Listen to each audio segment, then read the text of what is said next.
વિસુ, મને હમણાં શિવગઢ પોલીસ સ્ટેશનથી ફોન આવ્યો હતો. હા તો એ તો આવવાનો જ હતો ને, એમાં આટલું ટેન્શન શું કામ લે છે?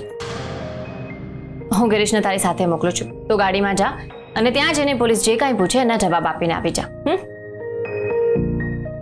હવે બસ કર બેટા બધું. એ તો નહીં થાય. જો મમ્મી, તારે બીજી કઈ વાત કરવી હોય તો કર, પણ ફરી ફરી એકનું એક જ ના બોલ્યા કરીશ, કારણ કે હવે હું પીછેહટ નથી કરવાની. પણ હવે મારાથી સહન નથી થતું આ બધું. પોતાના પતિને કોઈ મારે તારાથી સહન નથી થતું, પણ જો તારો પતિ તને મારે તો એ તારાથી સહન થઈ જાય છે. મમ્મી, તારી પાસે આનો કોઈ જવાબ નથી ને, એટલે જ હું જે કહું છું એ કર. પોલીસ સ્ટેશન જા. ના, હું કહું છું એ તું કર. ફરિયાદ પાછી લઈ લે. એ તો નહીં થાય મમ્મી, બાકી તું જે કહીશ એ કરીશ. કઈ ઊંચ નીચ થઈ જશે બેટા. નહીં થાય મમ્મી, મેં ત્યાંના ઇન્સ્પેક્ટર સાથે વાત કરી લીધી છે. એ ફક્ત ડેડીને ધાક ધમકી આપશે ને છોડી દેશે, મારશે વારશે નહીં. બેટા એક ખાનદાની માણસ છે, એમની બદનામી થશે, આપણા પરિવારની બદનામી થશે. કેવું લાગે? લોકો વાતો કરશે તો આ બધો વિચાર જ્યારે તને મારતા હોય છે ત્યારે તને નથી આવતો? પણ કેસર. બસ મમ્મી, મારે બીજું કંઈ નથી સાંભળવું. એમના મનમાં કાયદાનો ડર હોવો જરૂરી છે. મેં જે કાંઈ કર્યું છે બરાબર જ કર્યું છે. ઇનફેક્ટ મેં બા સાથે પણ વાત કરી છે, એમને મારો નિર્ણય યોગ્ય લાગે છે. મમ્મી, હવે તને મારતા પહેલા 100 વખત વિચાર કરશે. બેબી માસી, તમે કેસરને કંઈક સમજાવો. નિર્મળાબેન, ખરું કહું તો અત્યારે મને કેસર એની જગ્યાએ યોગ્ય લાગે છે.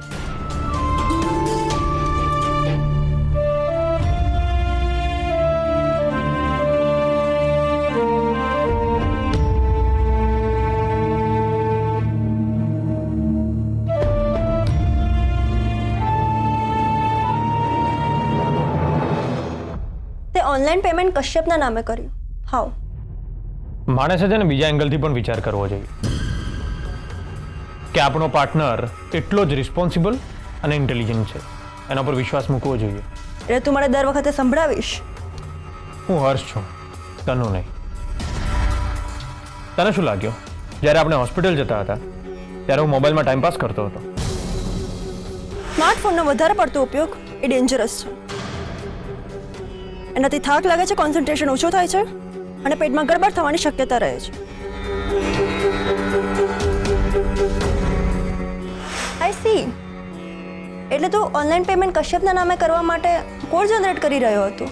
યસ, કારણ કે આપણો રાશન કાર્ડ અને આપણા આધાર કાર્ડ બધા જ કશ્યપ અને રેણુકાના નામે છે. પણ આ ડિજિટલ યુગ છે મેડમ. જો આપણે ઓનલાઈન પેમેન્ટ કરવા માટે આનાકાની કરી હોત ને તો હોસ્પિટલમાં ડોક્ટર્સ અને એના આસિસ્ટન્ટને આપણી પર ડાઉટ ગયો હોત કે આપણે રેણુકા અને કશ્યપ નથી. એટીટ્યુડ હોય એનો વાંધો નહીં, પણ એટીટ્યુડ પોઝિટિવ ઇફેક્ટ કરવો જોઈએ. આઈ એમ ઇમ્પ્રેસ્ડ. આઈ ડોન્ટ નો કે સ્ત્રીઓ કેવી રીતે આ મંગળસૂત્રને કેરી કરે છે.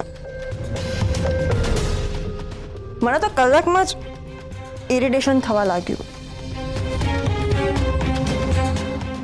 સ્ત્રીઓ મોટા મોટા કામ આમ ચપટી વગાડતા કરી નાખે છે, અને આ પણ એમાંનું જ એક કામ છે. તો respect. By the way, doctor Sameer વિશે તારું શું કહેવું છે?